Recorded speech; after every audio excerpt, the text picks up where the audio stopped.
right, and welcome back. Thank you so much for staying with us. This is the first conversation of the day. As you can see on the table, I have an award. Oh, okay. Oh, yeah. Maybe, yeah. But yeah, you'll get to see it better towards the tail end. And we're going to delve into the world of pageantry. What exactly happens in there? And plus, are there opportunities that you, an ordinary person, can pursue and get to enjoy and get to also, see what people on the runway, people who do modeling, fashion, styling, and plus many other things that happen in the world of beauty and pageantry. And on that, you're being joined live, as I had mentioned earlier, by Warren Peter. He is the current Mr. Heritage International 2024. He says he has many other titles, including Mr. Heritage International Kenya and Mr. Nairobi. Karibu sana, Mr. Warren. Yeah. Thank you so much. Thank you so much. Thank you so much for having me here. And it's such an honor. Karibu sana. So I can see you have a crown. It's golden. There's another award here that I'm holding on behalf of my people watching back at home. Tell us about this whole victory and how did it happen? What were you doing before? How did all this magic happen to a point you traveled outside the country and put Kenya on the map with this? Well, modeling for me is not just a career, it's a passion. It's who I am. Okay. It comes out so naturally. Some people say it's inherent. And I think that's basically who I am. Well, modeling, I started modeling, I think I'll be celebrating 3 years next year, March. I began my career path in 2021. No, not 2021, 2022, yeah. Back in Kenyatta University. And actually, I didn't want to join. So my friend, the former Mr. KU, approached me and he was like, bro, your height, the way you walk, you should join modeling. So I was like, I've been told that several times. I don't think it's the right time for me. But he said, no, I believe it's the right time. So I'm pursuing bachelor's degree in economics and finance. And in Kenyatta University, we have schools. So we normally have pageant competition per schools. And so the first competition was in my school, that's School of Economics. So I merged Mr. SOE, that Mr. School of Economics. Then I decided to, go higher. So after 3 months, I got into Mr. Nairobi, and I scooped. I have been Mr. Nairobi since 2022. Yeah, for the past 2 years. No, 2023 and 2024. Yeah. And so last year to this year, transitioning. Yeah, 2 years consecutive. But I'll be handing over next year. Then I decided to raise the bar and challenge myself. So I went for Mr. Heritage International Kenya. I think that was the most competitive of them all. Right. And that's like a franchise that's managing, these fashion events. I don't know if it's a fashion event or it's a pageant and beauty contest managing, association or franchise. Maybe you can shine more light. Pageant modeling is more of, I don't know how to put it exactly, but this is where beauty, we call them beauty with brains. Oh, it's like contesting with beauty? Yes. It's but not just then about for beauty. A cause. Yeah. Yes, it's not just for beauty. There's more to the story. So what do you have to offer beyond your work? Right. So work is part of the qualifications. Definitely, you can't be a model who doesn't know how to, to catwalk, to do. People call it the man walk, but also for men it's man walk, for ladies catwalk. That's what they say, but I'm not quite sure whether the man walk is legit or it's just something you came up with. Yeah. Right. And so. Mr. Heritage International Kenya is under a franchise known as Heritage Pageants Kenya. That's the management. It's under the director. Her name is Madam Immaculate Onyoni. So that's who we answer to here in Kenya. But then the current big title I am putting on is Mr. Heritage International 2024. As you can see, it's ePlanet. That is like the franchise. Yes, now the one managing the whole. It's under ePlanets, and it's also known as the Pageants of Heritage under Mr. Santosh from Singapore. Yeah, I'm actually checking out a photo where you're being crowned. You're on stage. There's, I believe he's a Hindu or he's a Thai. He's a Thai person or a Thai netizen, if I'm not wrong. Maybe I don't know, but you clarify. He's crowning you. You are kneeling down there. Maybe tell us the events, the story, and the events that led you to being the representative who took this initiative to represent Kenya outside, and maybe what do you think made you qualify for this, big opportunity as a young Kenyan? You're only 23 years old. Yeah. Yeah, I'm just a baby. Yeah. Well, basically, I believe I am outstanding, and it's not because I am better or I am special, but I am a believer, Right. and I believe in what we call favor and the grace of God. So, Amen. before I get into any, I normally tell people this and they think it's a joke. But before I get into any pageant, I consult my God. I hope it's the Jesus, Yeah, not the other God. No. I believe in one God. Okay. God the Father.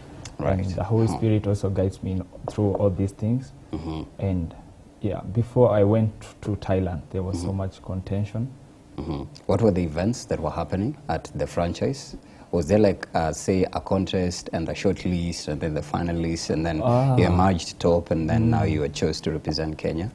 Well, in pageants, and in this case, international pageants, in Kenya, we normally have what we call a boot camp. Right. A boot camp is a week or two whereby you converge as the contestants and then you have events. Right. Probably you have a talent show, and then you go ahead and try something else. All this is to gauge who is who. Right. Where are you at? Are you disciplined? Are you responsible? Are you accountable for some of the things that you are put under? And yes, so it's not just about the grand finale. The grand finale is where we showcase the outfits, it's where we showcase the walks and everything, and the aura. But there's more to it. There's more that builds up before the grand finale. Yeah, so what happened before you got sent to Thailand? Were you selected by the heritage? It's called E-Planners. Yeah. No. Were you selected? That's Heritage Pageants Kenya. We had an event here in Nairobi Cinema. Okay. We had many contestants. I think we were nine contestants from Kenya. So you are selected from them. We have a panel, a judging panel on that day. And so it was a contest in It short. was a contest. Just a mini contest. It was a contest. Okay. Not just a mini, it was a serious contest. As you can see, even the people who are available. Yes, I can see beautiful people, beautiful faces, yeah. And also the government officials were there. Right. So you can be sure it was a mega, so it's not just a mini contest. Yes. So you were selected, and then who catered for, I believe, airfare for you from Kenya to Thailand, and then when you arrived in Thailand, how was the reception? How did they receive you? And then now to the crowning. Please tell us that story. Story. Well, I was sponsored by Myogenic Talents Academy by Mr. Myogenic himself. His name is Solomon Omboto. Thank you so much, sir, if you are watching this. And yeah, he's the one who catered for my airfare and everything else, together with the director who catered for the accommodation and the registration. There's more to it that people don't know. Okay. And well, people in Thailand are very hospitable. You can be sure of that. And when I got there, they were all waiting for me. I was received warmly, then taken to a very good 5-star hotel. And funny enough is the day I got in, I think I got in 30 minutes into my first presentation. Right. So there was no time. So you to got rest. in and you went exactly to the action. I got in and then they were like, you know what, bro? You're hitting the stage. You're hitting the stage in the next 30 minutes. So I had to go. So you had to just change up and get glammed up. And get into and then get into action, yes. So the crowning moment, you are contesting, maybe you can also let us know, because this is something I believe it's big for Kenyans and even Gen Zs at large. Were you contesting against other contestants from different countries, or it was basically you, a Kenyan, versus Thai, contestants? No. The contestants were several, but then only 5 were shortlisted to get to the grand finale. Okay. So the boot camp was around 10 plus days, So you can be sure, as I've told you about the Pageants Kenya, even in the international level, we have the boot camp, whereby we do a lot of things just to gauge people, including a closed-door interview, whereby you are seated before an executive panel. Right. People with very high IQ. And then you have to tell them why. Why you should be chosen and why you deserve to be Mr. International. Yeah. And then they also ask you very controversial questions to see how you go around. Just to judge your intelligence, yes. Yes. Okay. So yeah, I competed against several guys. I think we were 15. 5 got to the grand finale. That was Kenya, Nepal, Japan, Laos, and Thailand. Yes. What do you think made you to be the one who deserved this title? Because I believe it's a big title for Kenya. It's a very big title, for sure. This is history in making. And what I believe made me stand out is my character. You know, the character is, your character will always show what's in your heart, despite your good deeds. Whether if you decide to buy me a car today, the motive will be shown by your character, how you behave afterwards. That will show how your heart is designed. So I believe my character is outstanding in so many ways. And yeah, funny enough is, I think, if not all, many of the guys down there love me because I just know how to treat people well. Yes. Okay, yes. Impressive. Now, I believe the crowning moment really matters even for Miss Universe. We've watched those events. I was watching the Zonzi Binzi Tunzi, if I'm not wrong, yeah. She's a former Miss Universe, yeah. The crowning moment is really dramatic, the events that lead to that, the contestation. It's like you've gone through a whole lot of, training until they've now have the finest of the finest. Yes. So how was the crowning moment for you when they first announced now? And the winner goes to, Mr. Warren Peters from Kenya. How was that moment, if you were to describe it in your own experience? I want you to dive into that moment in Thai. Well, I'll be honest with you. And funny enough is they don't know your name. They would never call you by your name. They call you by your country. So you're Mr. Kenya, Mr. Thailand, Mr. Laos, Mr. Nepal, and all that. But in this case, history has it that there has never been any black model, and especially from Kenya, who has taken an international title. So that was the intuition and the belief in my mind. Okay. So the first thing I did when I was shortlisted for the grand finale, then we were on stage for the crowning. Okay. I looked at the table, and then there were sachets and crowns lined up. I noticed there were 5 written Mr. 4 were black in color, and then 1 was maroon. So you can guess what, and in my mind, I'll definitely get 1 from the black.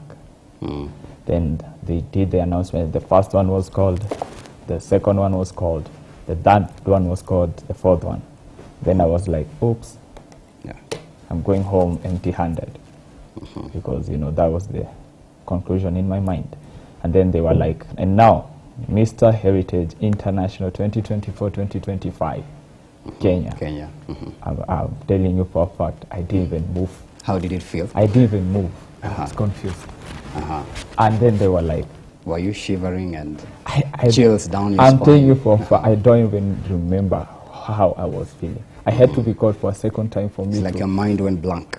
I'm telling you for a fact. And then they were like, for the second time, Mr. Kenya. Then I was like, yeah, that's me. So now that's when I went. If you look at that video, if you've seen it somewhere, if you have come across it, you see I didn't even smile. I was in shock. I was in mixed. So you're not expecting to win? I wasn't. Because of the history and what people would keep on telling me. And I can tell you for a fact, many people were in support of me, but there were also people who were criticizing me and saying all kinds of things. What were they saying? Yeah, of course, people will tell you, you think you are special, what do you think will make you win? We have been there, we have tried. What makes you think you're going to take it? And how did that make you feel, by the way? I'm telling you, words of discouragement can get into your mind. Even the Bible says that there is nothing as sharp as words. Okay. So, at some point, whether you try to assume them or not give much attention to them, they will still ring in your mind. So they would keep on recurring, and yeah. Of course, they would tone me down for a minute, but eventually... But you kept on. You kept your spirits high. Yes. And I believe that's what it takes to be in that space. Even on this other side, people say things, but you have no right to... but you can clap back. It's your own personal social media. Now, before we now get to the franchise, lastly, I want you to tell us, what does this mean to Kenya? And plus, maybe what are the opportunities that come with you being crowned as Mr. Heritage International? Well, now, here's the word. So this one was after the crowning. If you're crowned, you're given this one. This one is an award. It symbolizes. In fact, it's embedded. It has Mr. Heritage International 2024 winner. Events by ePlanet. I think that's the organization. Right, with the date and the website and everything. So when you're crowned, does it come with opportunities?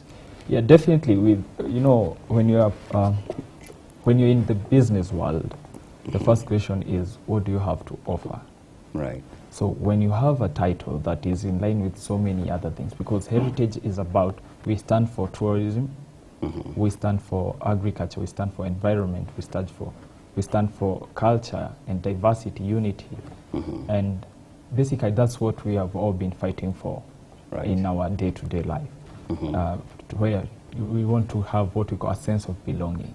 If I am a Kamba, if you are a Luo, how do we coexist? Those are some of the things that you should expect from me, especially because I am aiming towards that, to creating an industry where inclusivity is considered, not just because of ethnicity or based on where you come from, but even your color. People who are able differently are also people. So they still need to be involved in... To be recognized, in short, inclusivity. Yes. So those are some of the things that you should expect from me. So does this award and this crowning mean something to Kenyan Gen Zs? Definitely. The crowning definitely stands for what we call royalty. Right. Yeah. So you're a king. I am a king in your kingdom. You're yet to get a queen for. But anyway, story for another day. Go ahead. So they mean a lot, and of course, I actually didn't know how many people I had inspired by the virtue of winning this crown. Right. The messages I've been getting, and the congratulations and the inspiration messages, motivation. You inspired me. You don't know, by the virtue of you getting to Thailand, what it has done to me and my life in pageantry. So I can tell you, this... You have a bright future. Yes, this. Not even just me, but even the country. Even the country. Okay. Because this is a narrative that has been changed. We are rewriting the story. We are standing for something different. Yes, there have been people before us, but we are the ones now, and we are the ones who are going to shape the future and decide what will happen afterwards for the next generation. Right. Yes. And heritage literally means, telling African stories or marketing our culture. And you mentioned the word diversity. So from your, I don't know if it's, but you said you began at school. It means there's things you've observed, there's things you've studied that need to be changed, that needs to be explored, that our culture needs to be marketed outside. If you were to shortly give a TED Talk about very key detailed things in your experience as a person who's promoting heritage and culture, what are some of those things that you'd point out in that TED Talk, especially to the outside country that need to understand about Kenya? The thing is, if you talk to any foreigner, for lack of a better word, if you talk to any of them and ask them, which culture do you know from Kenya? They will definitely tell you Maasai. But do you know we have a lot, much more to offer than just the Maasai culture? But it's only because they have been consistent in preserving their culture. But then we also have Kamba, we also have Kikuyus and other ethnicities. So I am looking to us where I can be bringing them all on board, that every culture must be represented. Actually, I'm looking towards doing a project called Sustainable Tourism. Right. And that touches on what exactly? That touches our wildlife, our culture, and all this, the landscape and all that. Literally the green sector. Yes, everything. Okay. You know why? If you've done your research, you understand that in the past few months, most of our tourists have been shifting. They've been moving from Kenya, Masai Mara, into Serengeti in Tanzania. For some reasons that I may not mention here. And those are some of the things I want to look at. That's to promote what we call sustainable tourism. Because I can assure you, some of the things that we are looking towards, high taxation of things in Kenya, we can curb them by ensuring some of the major sectors are supported, including tourism. Tourism can become one of the biggest sectors that gives the government the revenue they need. Yeah. We have seen this in Rwanda. It has happened. It's not just a propaganda or a story or a belief. It's something that is actual and that can be put into action. Okay, interesting response. But then the important part is, how do you plan to do outreach to people that need to be in that docket? Because I believe it's a very interesting sphere. Yes. If you've noticed, I am working under a management and also other sponsors. Okay. These include people like Dr. Ezekiel Mutua, Mr. Majinik himself. So these are people who will help me get into the right channels.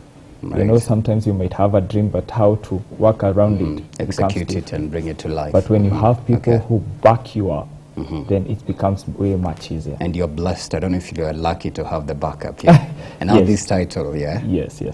Interesting. But then when you look at the era in which you're in right now, artificial intelligence, that's technology advancements are really picking up too fast, I remember, I think it's last week or yesterday, the president was reacting to the issue in universities, and they're insisting on issues of digital jobs, But then how would you, how would you morph tech into this profession and include, let's say now, tech-savvy Gen Zs who are passionate about things like AI, artificial intelligence? Just the other day, so I think it was Amazon, they've deployed 750,000 robots kicking out people in workspaces, They're embracing robotic labor. So that means erasure of human labor in workspaces. So in this franchise, and in your, I believe it's your course, and also, I say activism in a kind of sort of way, especially when it comes to diversity. How are you going to morph tech and use it to escalate it? I normally believe in one thing. There is what the force of equilibrium can be maintained in everything. So yes, technology is good, but technology can be bad. Everything that is good can also turn out to be bad, but it depends on how it's managed. So in this case, we need technology to promote what we are standing for. But we also need people to actualize them. So I think a way of balancing and getting to understand how to work around it will come with time. And especially in my sector. Yes, because I'm telling you for a fact there is no way. Actually, if you've not noticed, in Kenya, we have a group of people called the African Living Statues. Instead of a mannequin, there are people who have come up with a way of being living statues. So they are like, and you can never notice it's a real man because they are painted, and it's a form of art, literally. So robots cannot do such kind of things. Actually, there are ways in this industry that the robots are being, and the other artificial ways of marketing are being kicked out and involving more people. So you think we can beat it? We can beat robots? They're saying as 2027 we'll see robots from robot dogs and everything, Yeah, actually I've seen. I think I saw a robotic dog somewhere in Nairobi. I can't remember where it's picking up really fast. Yeah, but you see, we will get what we call an equilibrium, because man can never be replaced. With as much as a robot can work more hours, but what a man can do, not even a robot can do. You can be sure of that. It's an interesting response. Somebody is asking, what is the difference between modeling and what you do? But then what is it? I had this commercial modeling. I don't know, maybe you can break it down shortly before we exit. Commercial modeling is whereby you work for example, if I have a fashion industry, I have a shop, and I want to advertise my outfits and everything, then I can get models who will do that for a pay. Those are commercial models. Then we have what we call runway or high fashion. Runway, high fashion. So commercial modeling and runway modeling. Runway modeling is where a designer will want to showcase their outfits on a runway, but then you don't need to do a lot of stuff. Right. But then in pageant modeling, this is now where beauty with brains comes in. Okay. I'm not saying the commercial one, but in this case, you have to show. Right. You know, it's not just about the work. We have or the look, because I believe you have to look in a certain kind of way. Is it part of it? I'm not quite sure about that, because you should be sure, because it's your field anyways. Yeah. Yeah, because you see, how you look matters. Yes. But so it's called beauty with a purpose. Yes. But lastly, we have to exit, bro. We are running into another segment's time. Okay. Somebody here is asking how. Lastly, this is the last question before you tell how people can get to interact with you and partner with you. What are some of the things that have changed in your life since you've bagged this title? Your interactions with normal people, your family, those who never believed in you, from right here. Are you saying deuces to my haters? What are some of the things that have changed since you come back? Yeah. Well, people think I have become way richer. Yeah, I believe you have. That's not the point. With this golden crown and this one, you are worth something, you know? Yeah. But you can be sure my value has changed. My portfolio as a model has changed. How are people treating you, especially your friends down here, in terms of interactions? Yeah, I'm still the normal guy. Okay. Yeah, and when you interact with people, of course, they tend to give you more respect because of the title and everything, including my fellow models. They are really making me feel proud of what I have accomplished. Okay. And the love, actually, I'm getting more love than I'm getting hate. As previously before. Okay. Yes. Nice. And people are celebrating my win, which is something I didn't expect as much. Impressive, which is a blessing. So, sir, tell people how they can get to partner with you, they can get to interact with you. What are some of the things that we should look forward from this franchise and you, Mr. Warren? Right there, in 30 seconds. In 30 seconds. Well, you can be sure I'll be coming up with very cool projects that is sustainable tourism, and also I am so passionate about the children convicts, so how we can give them a second chance.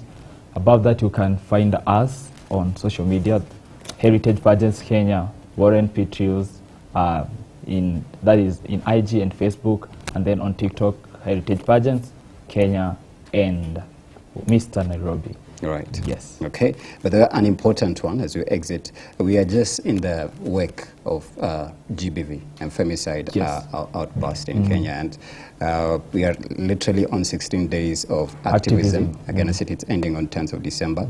As we exit, who do you think are the main perpetrators of gender-based violence and now behind these femicides, if you were to respond in a platform about that? First of all, I don't support femicide by all costs, because I respect women, because I was raised by a single mother.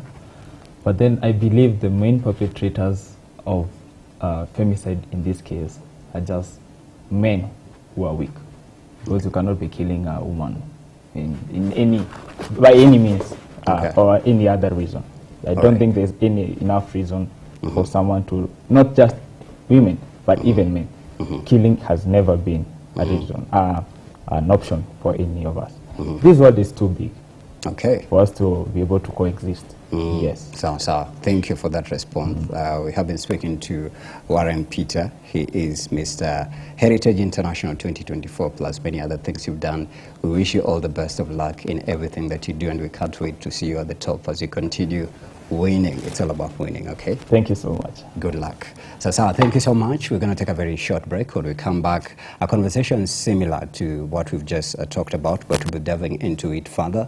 We'll be speaking to Dr. Freda Nkirote. She is an archaeologist and a senior research scientist in just a bit. So stay on that hashtag in the morning at Brand Second. One of your platforms is at Mr. Heritage? Heritage Pageants Kenya.